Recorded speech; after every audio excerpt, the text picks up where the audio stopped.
Going to read the book A Month in April, 30 Poems in 30 Days by Chmura. Dedication to Joanne for all your support, without which nothing else in this world is possible. To Joseph for always being there for me. To the Poems About Poets on Blue Sky, the poets of the Barnegat Poet Society and the Long Beach Island Poets Studio, who hold me to the highest artistic standards. Finally, to Audrey the Alaskan Klekai, who is so often the first audience for most of my poetry on our morning sunrise walks. The project, the 30 poems in this collection, were written as a daily exercise for National Poetry Month, April 2026. I had never written a poem a day before, and I found the effort emotionally fulfilling and artistically challenging. I only established 2 guidelines for myself. First, I did not use any prompts. More often than not, I write the prompts, but I wanted this content to be entirely self-generated. Second, although it was not easy, I refused to fall back on writing about not knowing what to write about. Seeing so many do that around mid-month was something that always discouraged me from writing a poem a day in the past. What I came to realize was there are too many topics craving a poem to give up too easily. 1. Shrink to fit. Pinching in, the poet resized me to fit the page, and using tweezers strapped tiny ice skates to my feet, dipped me in ink, and told me write the winter. Exhausted from the exertion, my panting breath fogged the concave wall of a glass jar he screwed the lid on with 3 air holes. Holding a little rollerblade and a sea blue ink pad, he whispered dreamily, "Tomorrow we write the summer." 2. Bleed. The earth bled of metals and anything that would burn, like a patient sucking a final drip from the line before insurance lapses, and I struggle with the thought that just this moment, one finger pecking out the last unpunctuated word, banal, that may reach you backlit across worlds in otherwise evernight. Had I to do it over, I might again, like a man, be this greedy. I was thinking about the resources required to make electronic devices and communications and all, but the need to communicate, especially internationally, is so important to me. 3. Blasted. Trump has given to America such a prominent no regrets tattoo right across our face that there's not enough ink in our broken supply chain to blast over the ubiquitous blemish, and I worry the extreme corrective measures required to reverse the damage may themselves prove fatal to our shattered tranquility. 4. Entwined. In the front yard, whacking weeds and anything that grows in my path, forgetting that every bump of the head exhausts the line until I reach end ejaculation, wondering why can't Hegseth run out of bombs so fast. 5. Back to the Stone Age. Referring to Trump's comment about wanting to bomb Iran back to the Stone Age. I don't even think a literal genius could reverse engineer the zenith cum nadir moment the ersatz leader of the free world still claims the attention of a worldwide live audience and openly declares a national policy of committing crimes against humanity. In an unconstitutional war, the majority of his supporters oppose, and if one were a literal genius, one wouldn't want to. 6. High on helium. Like the imp popping balloons with darts who runs out of singles, his parents give him a 20 to shut him up and go get themselves some Zippoles. And he bursts every bladder, but the grand prize ticket isn't in any of them. So he starts stabbing the vendor in the eyes, and his parents too, when they return. And then he sets the stand on fire, burning down the whole boardwalk. 7. American Twilight. This poem alludes to all 3 Twilight Zone episodes in which Billy Mummy was featured. It's black and white, no long-distance call. When you gift asymmetrical power to a petty and petulant child just because you think he's a pip, and you believe you're free to tell him every knuckle-dragging action he takes is real good, but you're always one capricious finger from joining us in the cornfield. 8. Armchair paralysis. The puppy sleeps lightly, and if I budge from this armchair, watching over her, she loses the psychological safety net I've become, and the mid-morning stasis is shattered. So I sit, staring at the library book on the coffee table, just out of reach, wondering if the trauma ends in the next chapter. Can't find joy in anything, even No Joy by the Beths, streaming in my ear hearing aids because the president is on another toxic rant, crushing my news feed, and it doesn't make sense to do anything when the world could end tomorrow. 9. The bear's hat. Chilly for breakfast when the puppy has to pee, so I grab my winter coat and the knit bear's hat I've had for several years, but only started drawing comments from the local strangers when they won a playoff game in January. Cloudless sky in the backyard, yet the sun seems a tad sad, lackluster, probably muted by the imperceptible airborne residue of prescribed burns. Half a moon holding court in the otherwise vacant southern sky, staring down the practicing fighter pilot who leaves a comet tail in a blue void as the puppy grazes, and I think of death. 10. Brainwash. The irony of windows on glass walls, prisons built not of stone and steel, but fear and denial. Parents more worried their sons will come home from school dickless than ignorant. Gagging on Trump ass and clown shoes. One of his rubes recites poll numbers he wakes to bombing and tanking, and he thinks it's the war plans as he dribbles pre-cum in his diaper.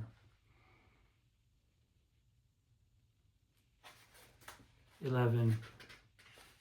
Take a memo. I will not drink camel-colored Kool-Aid. 12. Wait a New York minute. Binging The Sopranos as Paulie and Christopher chase Valerie through the snow-covered rocky hills of the Pine Barrens. I'm like, whoa, where the hell is that? Pineys never get respected, so it's not even ironic that they shot the episode in New York, only because they couldn't get a permit to shoot on a mountain in North Jersey. And the puppy was like, even she knows the only hills in the Pines are ant hills. Yeah, I told her, forget about it. The writer and director are both from Brooklyn. 12. 13. Dog breath. Trump likes to insult people by saying they sweat like a dog, his ignorance of biology surprising no one. People unappreciative of canine earthiness too often ascribe any stale odor as wet dog. I don't get it. Neither dog breath is pejorative when I calm to the gentle swell and ebb of my puppy's diaphragmatic repose on the sunlit parlor floor. 14. Two-topping. Given the power and the opportunity, who wouldn't apply a pizza cutter to the flat earth and take the biggest slice for themselves? Orange grease dripping from the folded dough on the way to their greedy maw. But sometimes, as Mama used to say, aren't your eyes bigger than your flabby paunch when you've barely finished the oily wedge of, shall we call it, a Venezuela, and you start gagging on a slobbering mouthful full of, say, an Iran? 15. Testing positive. Tethered, we hit the front lawn. First t-shirt morning of the season. Startling a finch who disappears on a thin gray branch atop the swamp oak guarding the curb. Putting the world aside for the briefest moment, I smile at Audrey, rooting in a sparse turf patch, and tell her, girl, today we're testing positive. Two laughing gulls laugh on a rooftop next door. With me or at me? I don't know. 16. Unsweetened. Gently closing the Kindle cover over the latest Libby loan so as not to wake the drowsing pup. Pseudo-smiling through espresso's blessed astringency. I involuntarily whisper, that's so good. Neither the story nor the cup per se, but the moment. With the monthly booster steeping in my veins, I consider the puppy's pollen-dusted pelt, noting I haven't sneezed yet this blossoming spring. How I wish some quick cure could do as much for my nation's zealous ignorance. Ironically, a month later, I'm getting, the pollen is getting to me. The allergy shots help, but it's bad today. 17. There's a boy. There's a boy on my lawn coaxing an old hound out of a bed of dandelions. Like a figure in a play set, plucked by pinched fingers, one is removed. Tiny hands deploys him to Hegseth's sandbox, cooking ravioli tacos in a polybag oven. Is that a healthy option? Does it really matter when your job is to die for pedophilia?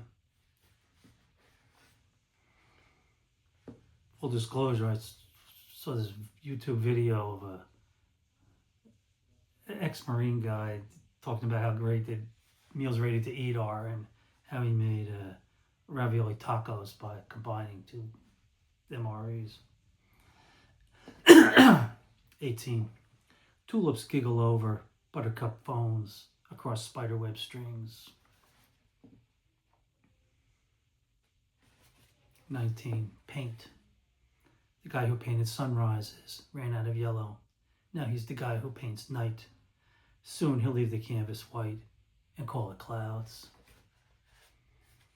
20. Stoner Day. Rush hour. Paused at the light by the Englishtown PD, watching another car line up at the drive-thru dispensary, and across the street, a midlife crisis balancing a 12-pack on his bicycle handlebar. Back in a red-eyed teenage stupor, hiding in perpetual paranoia from parents and cops, no one was thinking much beyond the next air guitar solo, much less 50 years ahead, but if they were, then ain't no way the way they dreamed of getting high. 21. Voyager. You honestly don't know what you got till it's gone, or at least a 50-year light day away. Could NASA create anything today that still works in 50 years? No. Imagine if an idiot like Trump was president in 1977, the year of Trump's first failed marriage and the Voyager launches. See him sucking up the funding and painting his name on his spacecrafts, sending worthless husks into the void. We mocked Pence when he touched the space thing, but the dark matter that was Trump Vance remained undetected. I still have residual pride in the mission, but today's American vacuum is boiling me alive from the inside. 22. Lines on Harry Wright Lake. Adjacent pines struggle with kin for unshared light and lived their haunted histories into this quiet grove. One trunk, a helix, veritable corkscrew, base gripping earth, top, the final flourish, defining a life spent climbing spiral stairs. The second, spine straight, as a ballerina or skater in a perpetual pirouette, its manifold spindly arms, caricatures of chaos. 23. A capital idea. On America's first moonless night, I stood in the penultimate row of the Capitol Theater, awash in blinding spotlight emanating from above the stage, one among 3,200 fawning fans when Roger sang, "The hypnotized never lie." But when Pete said, "Do ya?" I left my body and looked down at the scene, like the ghost of a hit-and-run victim, rising helpless over carnage. I can never spin that song again, but if it popped up on the car radio, I would probably still air drum the beat or tap it out on the steering wheel. 24. This spring morning. Peaceful illusions, walking the puppy, strolling along the side yard swale, brazen, spiteful weeds I've forgotten to pull, and my thoughts inevitably lead to death. I've been the weed, things I can't undo, though I would.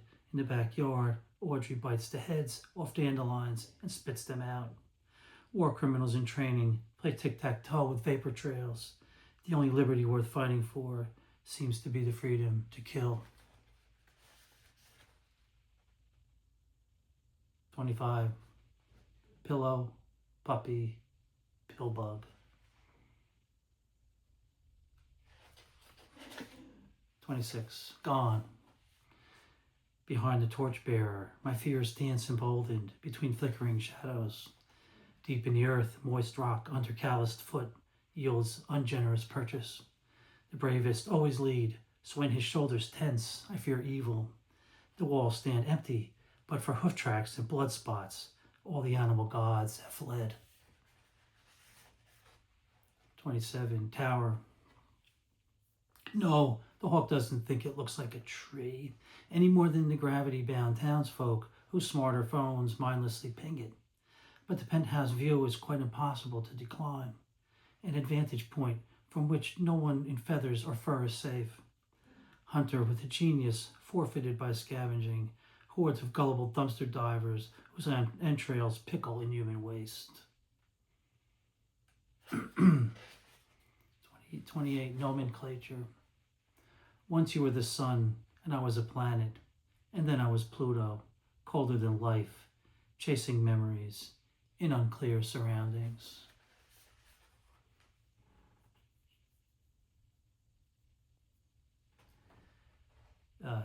The words come from Pluto. The definition of a planet is an object whose gravitational field clears its surroundings. Thus, unclear surroundings. Pluto, not a planet. 29, too much.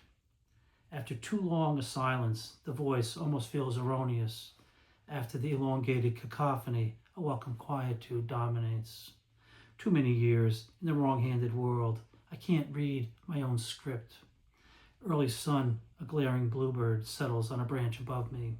Judgmental hint of gray rims the horizon. Finally, 30. Every bee in a flower. Like a pollinating bees behind, who visits each flower in the field, generously democratic. The puppy noses every marker flag my son and I have planted to prevent the landscapers from applying their poison to the weedy lawn. I'd like to shove a flag in the president's mouth to stop his poisonous slurred utterances and drop seeds of goodwill around the world instead of bombing schools and hospitals and making people hate us. On that note, a month in April, 30 poems in 30 days. Thank you.